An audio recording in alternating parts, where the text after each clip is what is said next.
medical schools, which is, which is pretty standard across the board. But again, cadavers can be very expensive, dealing with some hazardous materials. Not every institution has the money or the space to do that. The biggest thing we find in most health science education is difficult teaching a large volume of complex material in such a short amount of time. And specifically for PA education, at least in my program, I have about 10 weeks. The first 10 weeks of school in their PA education, they are taking my anatomy and physiology course. And we combine those. So it's anatomy and physiology, and it's a lecture lab-based course. You can imagine we do have a DO school, Doctor Osteopathic Medicine School, in our health science campus. So we use their human cadaver facility. With that only being 10 weeks, we don't have the time for our students to actually do the complete dissection. So we use previously dissected cadavers. So we teach in a prosected kind of format, which has pros and cons, which I will talk about. But only having 10 weeks really gives inadequate time to enforce those conceptual relationships among structures. And as I mentioned, the hardcore anatomists, we just memorize the structure. And that's what we ask our students to regurgitate back to us in our lab practice. What is this structure? What is this?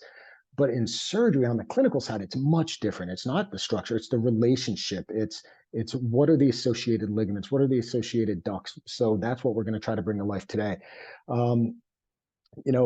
Not having that key understanding of anatomy really limits the ability to appreciate the role anatomy plays in clinical practice, specifically with diagnoses, treatment of the underlying pathologies, and then, of course, the intervention, which would be surgery, and we'll talk about that. One of the things we found at Campbell and the other institutions I've taught at is in our clinical year, when our students go out and they're in the OR, a lot of our preceptors, our surgery preceptors that take our students on, their evaluations highlight that there's always a weakness or a lack of surgical anatomy. And that's kind of interesting, right? We think about, well, they know the anatomy, but what is surgical anatomy? And I'll talk about that and how the table has really strengthened that for us. And the other reason I love using the table is students always want to return back to the cadaver lab, and not just students. I'll be out in the community and I bump into other clinicians and, oh, what do you do? And I tell them, they're like, oh my gosh, I wish I could get back in the lab, because when I was a student, you're just drowning, you're treading water. There's so much information coming at you. You don't appreciate the wonderful gift you have, but also how valuable. And once you get some clinical knowledge or you get a little more medicine under your belt, you would love to go back to the cadaver lab. And now the table allows us to do that. So here is our didactic year. That first year our students take, which is our, what I call our didactic or our book year. They're in the classroom. And we break it up into blocks. We have 5 blocks. It's a 1 year, July to July. And I want to highlight in block 1, you see in red here, we have A and P. So that, like I said, each block is roughly about 9 to 10 weeks where they get these courses. So they get A and P from July to October. Actually, we just finished our anatomy block last week. And then they move on to block 2, and then they have Christmas break, and they come back in January, and now they jump into their surgery course. But that's been over 6 months from their time in the cadaver lab until now, and until that surgery course. So there's a large gap. And a lot of knowledge is, to try to retain all of that intricate knowledge over that time, it's lost. And then they go into block 4, which is their orthopedics class, a lot of MSK, the musculoskeletal, and again, heavy in anatomy. And that now we're 8 months out from that initial time. So the idea was, how can I use the table and integrate or weave anatomy through the entire didactic year? So it's repetition, which will give them reinforcement, which will give them mastery of this information. So, we decided to do this case-based student-led module system, which we'll talk about. So here at Campbell, we purchased the table in 2021, and its idea really was to enhance and reinforce the students' surgical and radiographic anatomy knowledge throughout that didactic year. I want to limit the amount of gaps we have. It will also allow the students to revisit just basic anatomy while learning other courses such as surgery or MSK and orthopedics.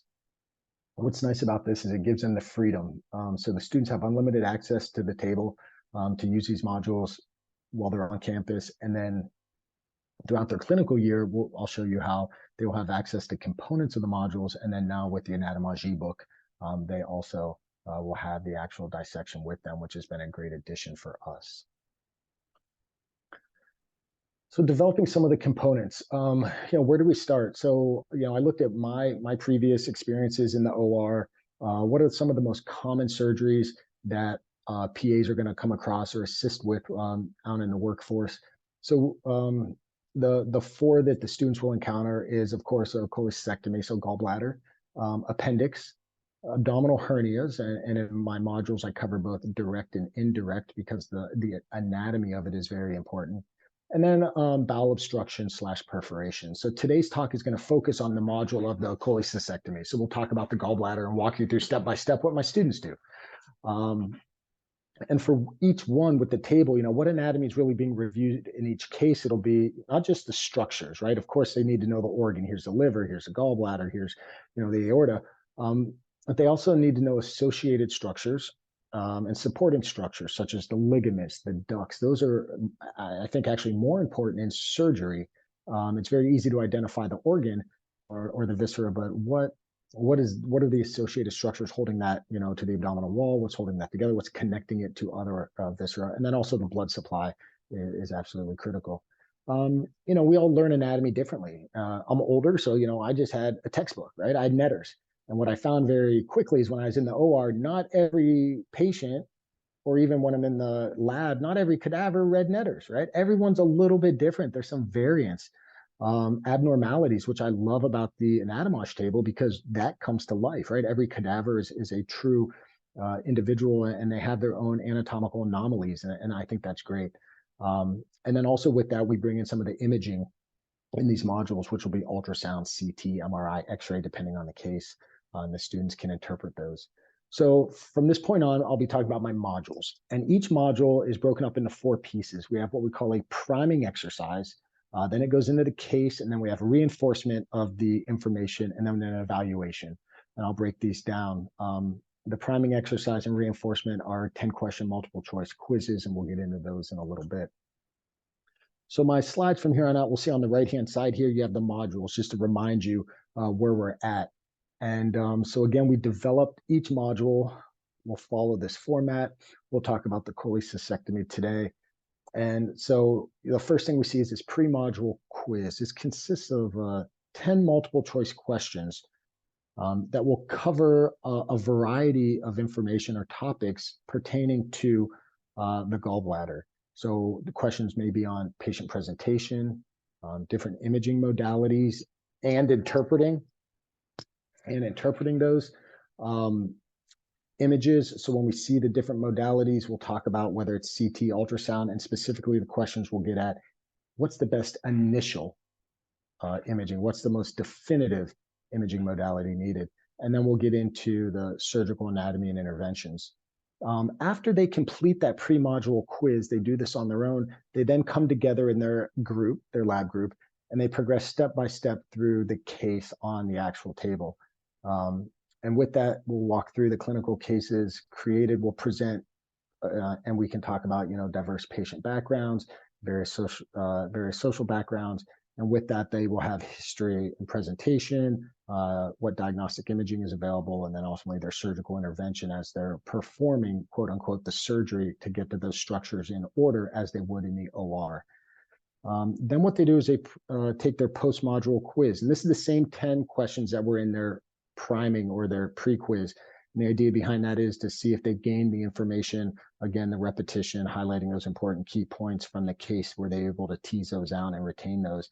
And then they do the evaluation. So here's the basic flow. Students, we will have a week where we say, okay, we're going to be talking about the gallbladder this week. So on Monday, they will come in. Hopefully they've already performed the priming quiz. That is loaded to Blackboard. That's our student portal. Most of you are probably familiar with that or some form of that at your institution. Students can access that quiz on their own, and they take it individually, and they take those 10 questions. After that, they come together in their lab group, and they fill out a worksheet that has been given to them on Blackboard. And they sit down and they work through the history of present illness, the HPI. Then they will talk about the physical exam that they would perform, and they get those result findings. They will talk about what imaging they would like to order, any consults they'd like to do for the case. At which point, once the worksheet is filled out, then they go to the table and they will actually start the step-by-step process of first identifying the major visceral structures. And this is done through quiz mode. and I'll show you that. And then after they've identified those larger structures, then I have them create images that I've given them, and that walks them through kind of the surgery of it in order. And then students perform again afterwards. They go their separate ways, and we'll take that quiz again, the reinforcement quiz on Blackboard. And then they fill out an evaluation. We use Qualtrics to collect all of our data on that. So the objectives for the modules are pretty straightforward. Each of them will cover all 4 surgical procedures: the cholecystectomy, the hernia, the appendectomy, and the bowel obstruction. So we want our students to be able to discuss patient presentation for each of the following pathologies, identify common anatomical structures, and not just the viscera themselves, but the associated blood supply. As we see in objective 3, what relevant blood supply do they have for that surgical procedure?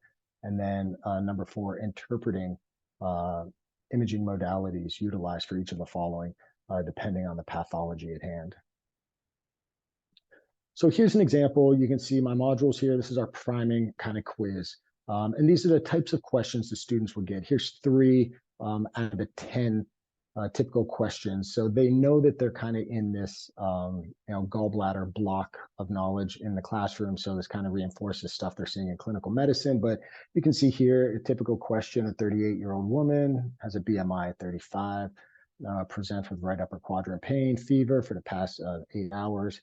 Physical exam, we reveal tenderness palpation on that right upper quadrant. We give them some labs they can interpret: white blood cell counts elevated, some serum bilirubin. Which of the following is best initial tests, right? So we're asking, kind of a diagnostic on this. And of course, abdominal ultrasound would be our first step for that patient.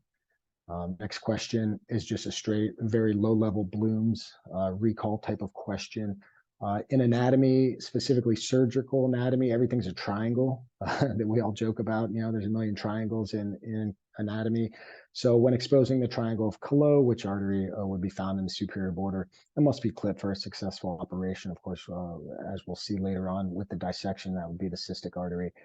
And then the last one, 42-year-old woman, right upper quadrant, nausea, 6 hours, started after eating pizza. We give vitals on this one.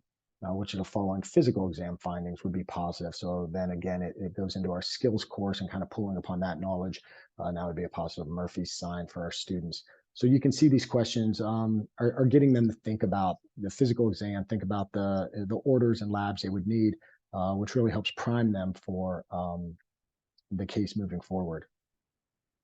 So once they've done that, they come together in their group and they print off on Blackboard their worksheet, and they get basically a history of our patient. So they come together and they have this little paragraph, almost like a little door note for them.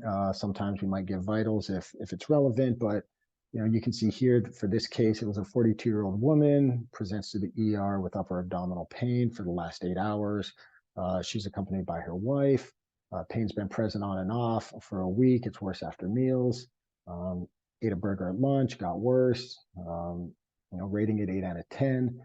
Tight cramping sensation, doesn't radiate. She's tried Tums, no relief. She can tolerate food and drink. No history of cardiac issues, never experienced this before. And then a little review of systems, denies any fever, chills, or weight loss. Shortness of breath, chest pain. So that's what they get. And then the students have to tell us or write down, fill out a little form, what physical exams would they perform? So, I picked a couple that I would perform on this patient, but they not only have to just pick them, they have to justify. So they must explain why they would perform these exams and get them thinking. Why do I want to do a heart exam on someone with a female that has maybe this epigastric pain? And I would want my students to really think through that. Well, we always have to rule out, the worst, right? Maybe an MI, heart attack. Females can present heart attack different, not the typical chest pain. So making sure that they're thinking through the other modalities, lungs, GI, of course, maybe skin, eyes, and mouth. Maybe, they're worried about anemia. They want to look at mucosal. So they justify why they did the physical exams that they would want to perform. And then the next page on the worksheet is the diagnostics. So they get to tell us, what tests do they want to perform? And we really try to hone our students in on not ordering tests just for the sake of ordering tests, right? Is it really going to change our management or our clinical decision-making? So again, they might pick EKG to rule out, any cardiac abnormalities, ultrasound, CT. Maybe they want labs, a complete blood cell count, metabolic panel, look for electrolytes, so forth. And again, they must explain why they ordered those tests, if they're putting it on the page. And again, they will have pertinent results given to them. So, they'll have the gallbladder, maybe ultrasound if they so click on that, and they can try to interpret that, as we can see here on the right, looking at the gallbladder, looking and differentiating that common bile duct from the cystic duct, looking for any stones, maybe any sludge, increased thickening around the gallbladder wall, which would be indicative of cholecystitis. So now they have the case, they came together, they got their diagnostics, they get some results back. And then, are there any consults they want to place? Of course, they know they're in the surgery unit. So I hope that my students pick, yes, we want a surgery consult. And then any treatments that they would like to do with the patient. And typically, they can walk through most treatments. They're going to admit the patient, and then talk about the operation. And, when I was a student, or when I was, learning, it was always a book. Here's a picture from Netter's, going to that area of the lesser omentum where these important structures are going to be found. And although we can identify them easily in the cadaver lab, what does that mean surgically? And that's where we're really getting into now when we talk about the operation. And this is where they will actually go to the cadaver table, to the anatomage table, and really try to perform the identification of these structures in a specific order. And it's really bringing the anatomy now into the operating room. And there's a lot of different layers that we can see and start appreciating and understanding these three-dimensional structures. The idea behind a lot of this is, as I mentioned, with the pro section, which our students have, and a lot of, I think, programs are leaning towards that now to kind of free up time from students when they are in the cadaver lab. A lot of the structures we're going to talk about today have already been destroyed. Bodies have been bisected, structures, viscera have been removed, and they really don't get to students appreciate it in situ, or how it's relevant in the 3D structure within the body. So one of the, I think, greatest tools with the anatomage is we can go layer by layer and have them appreciate these structures. So once they log in and they go to their case, they go into quiz mode. I've created quizzes with presets where you can just identify large organ systems and viscera. So when we are up in this epigastric region, the right upper quadrant, the team would have to identify in quiz mode larger structures, right? The diaphragm, the stomach, the liver, the gallbladder, even the transverse colon, lesser omentum, things of that nature, which are all relevant. Once you are in the abdominal cavity, you kind of get your orientation, where are we at? What are the larger structures before we actually go in and start teasing apart, dissecting, or operating. Two other very important structures I need my students to understand is going to be the lesser omentum, which again is usually gone when my students get into the cadaver lab, because this has already been prosected away. And so again, this is why this is so important. I think when they go into their surgery rotations and the preceptors are asking them specific questions, they're drawing upon their knowledge of what they saw in the cadaver lab, but they're losing some things. So this is where I think surgical anatomy is different. So again, have them identify the lesser omentum, and then specifically this foramen of Winslow, or what we call the epiploic foramen. So you can see here Netter's picture on the top right, at the inferior border of the liver going down to the lesser curvature of the stomach, we have this connective tissue, right? This mesentery that we call the lesser omentum. And within that are your blood vessels and your ducts. And you can see in the pictures below, taken from the Anatomage table, here on the left, the liver is shaded transparent, and you can see this layer of fat, which would be the mesentery. And within that mesentery is where we're going to find cystic arteries and the bile ducts and the hepatic duct. So the students need to understand that once they are in that abdominal cavity, that's the first thing we're going for, is trying to find that foramen and making sure that we can dissect those important structures out. Then, of course, we have them identify the major blood supply to these organs. Specifically, we'll be talking about the biliary system, so it'll be the liver and the gallbladder. So we always start from the central, right, from the abdominal aorta, from those trunks and moving distally, moving outward. So we'll start with the abdominal aorta and then have them identify the celiac trunk to the proper hepatic artery, common hepatic, all the way down to branches to that right hepatic artery. And then we usually get the cystic artery coming off of that, having the students be able to identify that branching pattern. And I think as we just saw, table 10 is going to be fantastic. Being able to visualize in real time, how the blood circulates to these distal branches and the tissues that they perfuse. Then I have my students start to not just do quiz mode. So once they've finished quiz mode, then they go into the recreation, and this picture is presented on their worksheet, and I ask them to recreate this. So they go back to the original a full undissected cadaver on the Anatomage table, and I have them get down to this level and label and color code each branch. And I will tell you, creating this myself after years of dissection, doing this on the table and annotating it and color coding it, it was a fantastic review. Seeing the branching pattern, it was very powerful.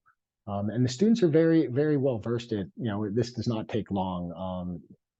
The technology is very user-friendly, and the students are able to get to this image very quickly, and they can rotate it how they want, and they can highlight, and now they can actually go through. So I have them work through and recreate this structure and color code it, so they've identified all of these branches from the aorta out, so the celiac trunk, as you can see here in white, and then 3 branches coming off that, of course, the splenic, but then follow the hepatic artery, the branching pattern to the left and right lobes of the liver, and then ultimately to that right hepatic artery, which is going to be critical for this surgery. Once they've done the arterial side, then I ask them to do the associated structures. And in this case, it's going to be the ducts. The biliary system is going to have ducts carrying bile from the liver and the gallbladder. And during surgery, we do not want to cut the wrong duct. So they need to really be able to close their eyes and visualize this flow of bile as it's coming from the liver. So I have them kind of recreate this image on the right, again, showing the hepatic ducts and the cystic duct joining to form the common bile duct, and then ultimately your main pancreatic duct coming down to the ampulla levator, which will all empty into the duodenum. And again, they can choose to make the liver transparent, but I want them to understand these relationships, that the gallbladder is hidden behind the liver. It's pretty tight, tucked up under there, and then again, encased in this fat of lesser omentum. So as they're going through and getting to this stage, they have to remove all of those superficial structures. And that's what I want, those mental gymnastics, just like you would do in surgery, not just remove, but maybe move to the side, elevate the liver, move these structures off to get to the deeper structures. So now they understand and appreciate how deep and tucked away these structures are. We just don't go in and just start blunt dissecting all the way through as we would on a cadaver. So again, I think just going through the layers is very important. So, the end game of this surgery is to get to these 3 structures, right? That cystic artery, cystic duct, and common hepatic duct. And the students have to walk themselves through layer by layer, section by section. So understanding that somewhere buried in here are those 3 structures. What layers do I have to get through, and at what point will I find them?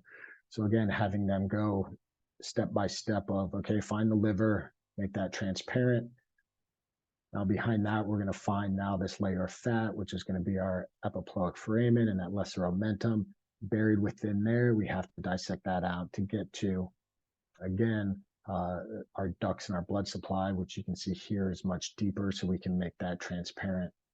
And now students can really fully appreciate the complexity of this. It's not as easy just to get to these structures, and they can recreate this as they go. And the students really enjoyed.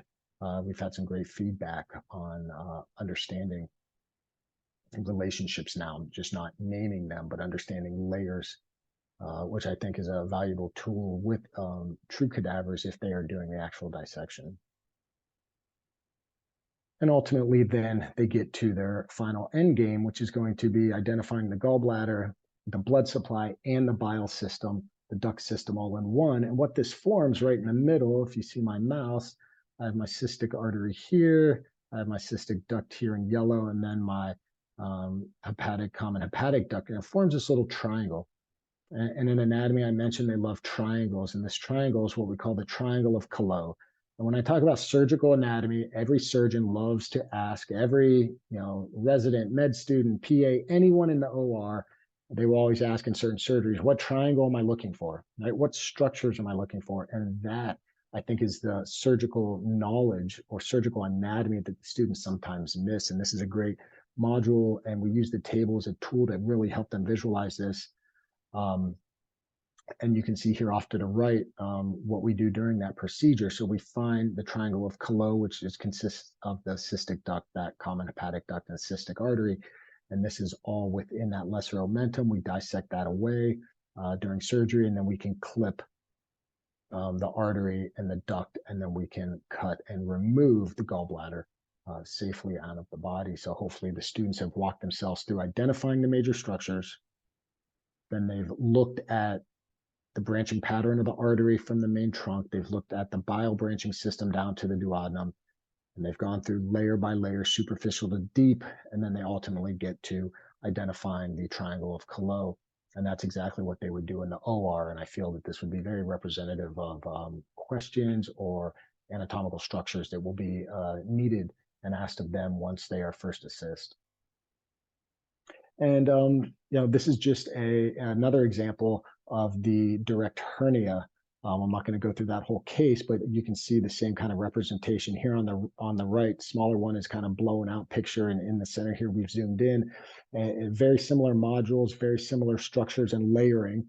But again, another triangle that is absolutely critical for hernia surgeries is going to be what we call the Hasselbeck's triangle, which again has different borders, so rectus abdominis muscle, the inferior epigastric vessel coming off here in purple, coming off the femoral artery, and then that inguinal ligament coming off the highlighted in teal. And then this triangle is very important. It's a very thin layer of fascia, and if the hernia is puncturing through this triangle, we would call that a direct hernia by definition. If the hernia is outside of that triangle, then it is called indirect. So these are kind of diagnostics and important for surgical intervention. And so a lot of these structures are already, again, destroyed during dissection of a true cadaver. So again, another powerful tool of the Anatomage table, building these modules for our students so they can identify these structures again and again, and again, see spatial relationships from superficial to deep, and get this understanding of how they're going to perform these surgical procedures. So then we get to measuring our outcomes. So the students will finish the case. They've identified all the structures. They will go back and do their post quiz, which is the same 10 questions. Hopefully if they missed any going through this, now they have reviewed what they needed to, and they perform better on the post quiz. And then for our purposes, for accrediting and always to try to do better on the teaching side, we measure our outcomes. So we utilize both qualitative and quantitative assessments for our project. So we do the qualitative side. The light orange is the didactic year. So this is going to be that first year of their PA education. The darker brown is going to be the clinical year information we gather. So as I mentioned, when they're done with the module, they will perform a Qualtrics survey given to them at the end of each little module or course, and to really assess their perception. So what was the usefulness of the modules? Did it enhance their learning? Did it change their knowledge or confidence in the areas of the patient presentation, the surgical anatomy, medical imaging? So that covers the didactic side. Then we would like to see how this correlates qualitatively to clinical years. So we each time a student is on a clinical rotation and they complete that surgical rotation, the preceptor, the supervising physician or PA that is in charge of them, fills out an evaluation. And so we look at the preceptor's evaluation given at the end. Now that happens a year or more after their initial in-class module. And we've been comparing it to years prior. And I can tell you, we've collected some of the new data, and we are showing already the surgeons are coming back saying, we don't know what you did, but your students' knowledge has exponentially gotten better in surgical anatomy. Please send us more of these students. So it's been great feedback so far early on, just from our preceptor side out into the community. So it's definitely helping our students with their surgical knowledge and their surgical anatomy. And then we have the quantitative, again, for didactic and clinical year. Didactic year, pre and post module quizzes. So we take a look at those scores, how they did in the priming versus the reinforcement section. And did they gain any knowledge through the use of the modules in the case, going step by step. And then also at the end of their rotation in their clinical year, they have to take an end of rotation exam. This is a standardized exam given each time they complete their rotation, and we are comparing that information from previous years to the years now.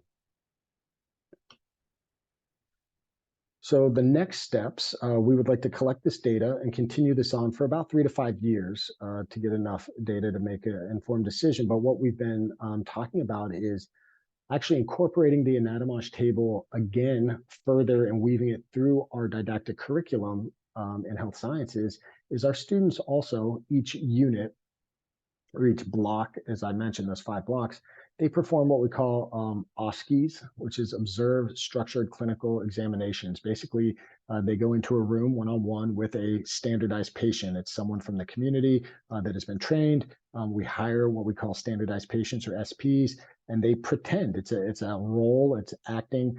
The student goes in, and it's like a true encounter, a clinical encounter, and that patient will play a part, and they're coughing. Oh, my chest hurts. Oh, I've been sick. I have a fever. And the student kind of collects the data and does a physical exam.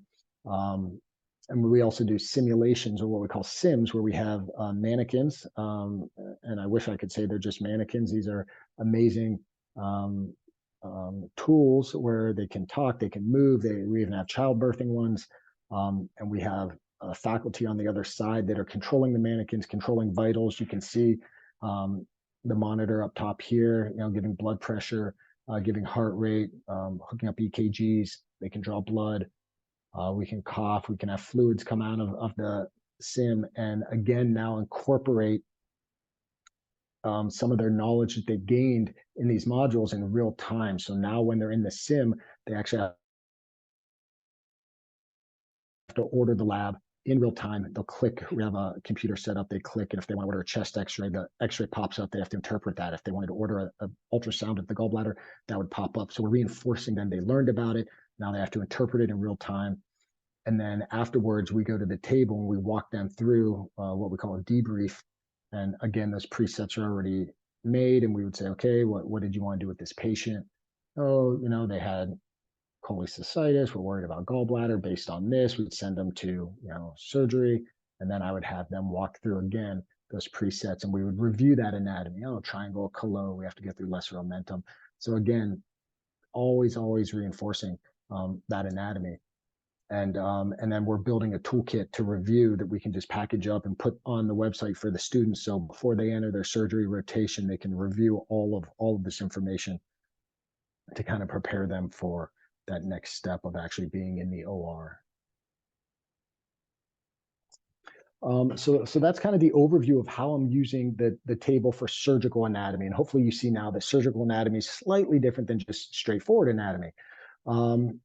The way we've been using it for the last couple of years, the table, we still have the cadaver lab. It doesn't replace that experience, but we do use it to supplement the lab experience. So students have access to it all the time. And I've created little quiz modes and presets for our students to use depending on what lab they're in, that'll correlate to the same structures that they're trying to identify in the cadaver lab. The problem that we find, any of my fellow colleagues out there that set up lab practicals, it is extremely time consuming.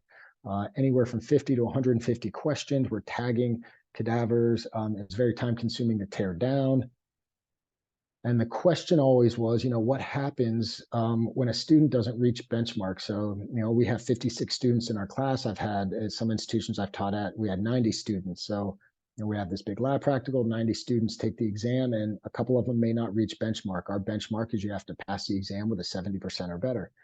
If not, we have to remediate. And what does that look like? It's very hard to set up a whole nother lab practical just to remediate one student or two students. And so, some institutions will do, well, then we take a picture, and they can, retake it, and, is that fair? Is it comparable? So that's where the table has been fantastic. If a student does underperform on the exam, then what we've done is I've recreated these lab exams with the same structures, prosected very similar to what they had in the cadaver lab. There was nothing to set up or tear down. This can be done at the convenience of the faculty member and the student schedule. And they can really take this proctored lab exam again. And we've had different seminars from Anatomage. This is from Scott Medler back in 2022, where he talked about using it for setting up lab practicals and examining structures with the students. I use it for remediation, and the students really enjoy that, seeing it again and then getting that feedback in real time. So it really saves a lot of time, energy, and resources using the table in this format. So our final thoughts for today's talk, I don't want to run over too much, but the innovation of this has been fantastic. It's been a game changer for someone who's been in in the anatomy labs and anatomist for over a decade now. The technology is fantastic. I use it in a lot of my physiology courses too, but also now I can use this on their clinical rotations and really help them with the patient care.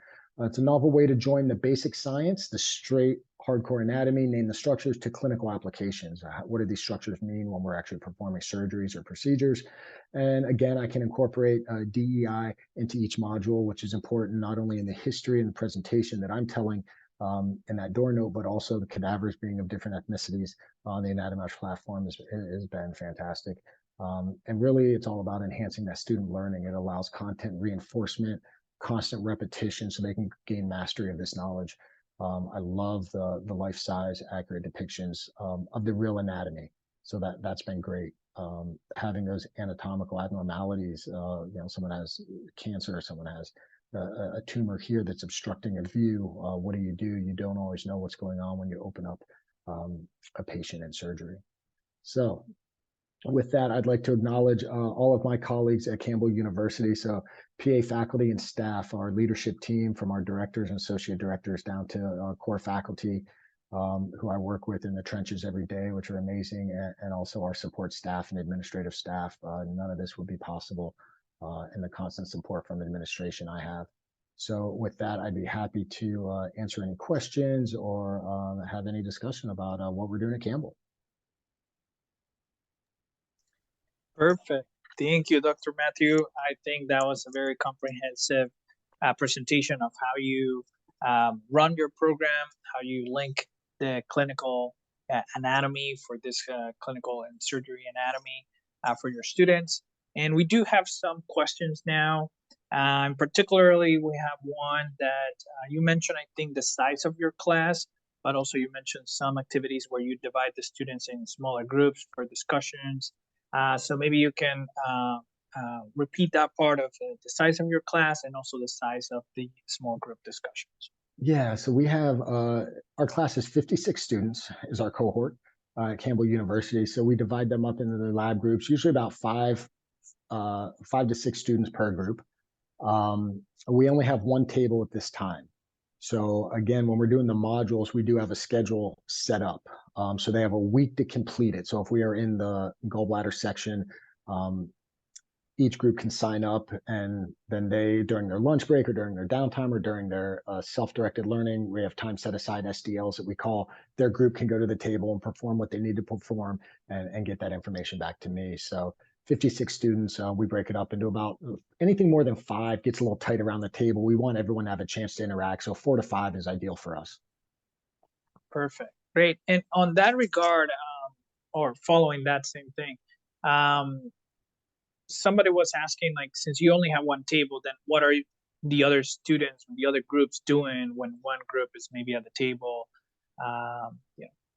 Yeah, so what we've been doing, so during the actual anatomy course, the way we have it set up, half the class, 28 students, are over in the cadaver lab, looking at the prosections. We have the table set up in in that quiz mode, and the other 28 students rotate through at that time.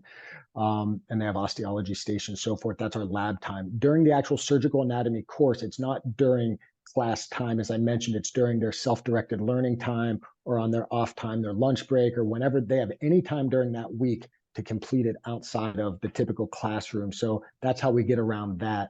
So the other, 50 students aren't sitting around twiddling their thumbs looking, what do we do? So yeah, it's on their time.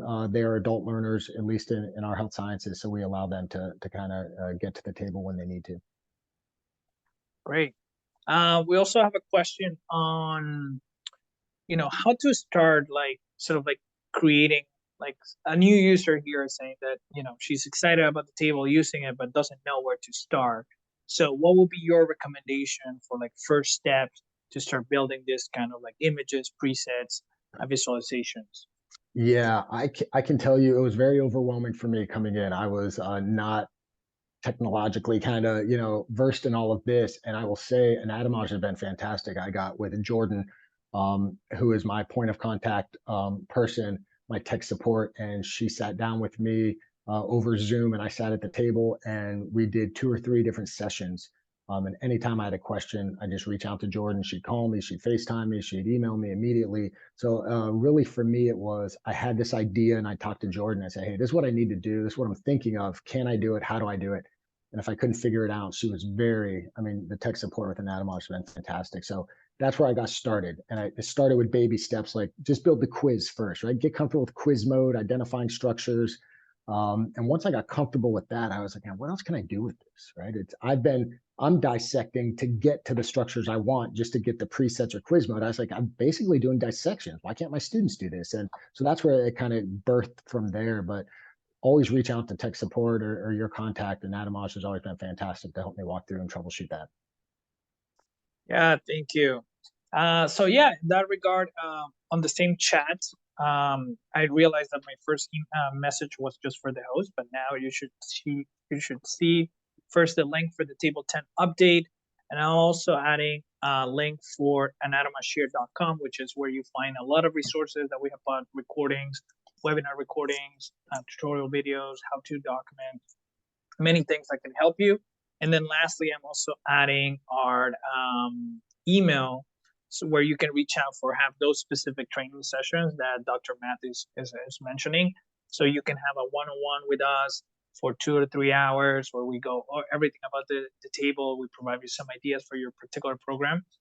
And then you can also reach out at any time with any questions or ideas that you have for your program. That we'll be happy to help you with that. All right, let me see other questions here.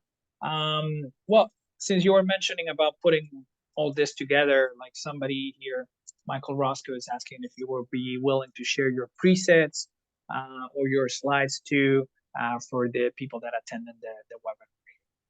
Yeah, I'd be happy to. We have 3 of the 4 modules pretty much built, and we're tweaking those now. So once those are all completed and finalized, I'd be happy to put that on the Anatomage share and open for anybody. Absolutely happy to do that. That'd be great. Yeah, thank you. And then we also have another question about what resources you use as benchmark for creating these cases, or any books that are good for surgical techniques. I know you mentioned Netter for anatomy, but do you have any other that comes to your mind? No specific book. Every university, every health science has their own different surgical textbook, right? And they're pretty thick and heavy. Um, and every surgeon kind of has their own different way of doing it, whether it's laparoscopic or. So I just pulled upon my knowledge of when I was in the OR. And at different hospital systems and working with different surgeons, and the process for these 4 are pretty common, right? I mean, when we think about what structures do I have to get to and how do we get through it. So most of that was just some based on just any textbook is going to show you the structures you need and how to actually perform and clip. But the order of how we get there is just some personal experiences, talking to other surgeons, some of my colleagues, and being like, hey, what do you think about this? Ran this by them, and they were like, yeah, I think that's great for a first assist. So a lot of just personal information and personal communication, help with that. Any surgical textbook's going to give you the same information if you want to weed through that. Yeah, yeah. My personal experience, I used Savistone textbook Okay. of surgery. That was really good. I think it has a lot of picture. It's really thick, but I had some friends that also use Swartz Okay. textbooks of surgery. They're just thick textbooks. You know, you can Google it and see if that fits your curricula, I would say. All right. I also have a question here about what's the perception? I mean, I know you mentioned some of the results from the students, but if you can expand a little bit of what's the perception of the overall students, what do they think about, having the dissection lab complemented with the Anatomage table? And if you have heard of those students that, are in the clinical years or after that, years after they go through this course, like what are their experience? I know you mentioned that the surgeons seems to notice it, but what is the students say? Yeah. The students that were watching me build it, and they were already moving on. So they were jealous. They were like, "Why didn't we get this?" So the idea of using it was very attractive to the students. And then the class that actually got to do this or is actually working on it now, the initial evals were very positive. They thought it wasn't time consuming for them. It wasn't an exercise going through stuff. They really enjoyed. The best thing they liked actually wasn't so much quiz mode, but having to build or reconstruct my pictures, my presets, because it forced them to remove structures, get down to that celiac trunk, and get down. And they said that was very helpful and useful for them. So it was received very well so far. I only have 1 year of data from the student surveys. And as I said, we're going to try to look at this longitudinally over the next 3 to 5 years, and see how this really takes off, and then see how they do in the clinical years. So yeah, so far the students have enjoyed it. Anything to get them out of I'll be honest, to get them out of the seat, that death by PowerPoint, get them out of the lecture hall a little bit, and they really enjoy that. And this generation of learners really loves technology. So I think this active learning has been beneficial for them, and they really like that. Great. Yeah. All right. Yeah, I think those are very good questions and answers so far. I don't see any new question coming up. So if anybody else wants to still write a question, I guess we can give a few seconds. But if not, well, thank you for joining, everybody. We'll send a follow-up email after this, and then we'll let you know once the recording and the resources are available. I did put, again, the Table 10 update link on the chat box. There's also the anatomageshare.com where you can create a free account, just email and password, and then you get access to all resources that we mentioned, presets, quizzes, training resources, and also our email table application at anatomage.com, where you can just reach out and we'll be happy to help you either with training or any ideas for your particular course or program. All right. Yeah, I don't see any other questions. So thank you, Dr. Matthew. Great presentation. I think we all learned a lot. So very, very happy to have moderate and be present at your webinar. So thank you so much. Thank you everyone for attending, and hope everyone has a great day. All right. Thanks everyone. Take care.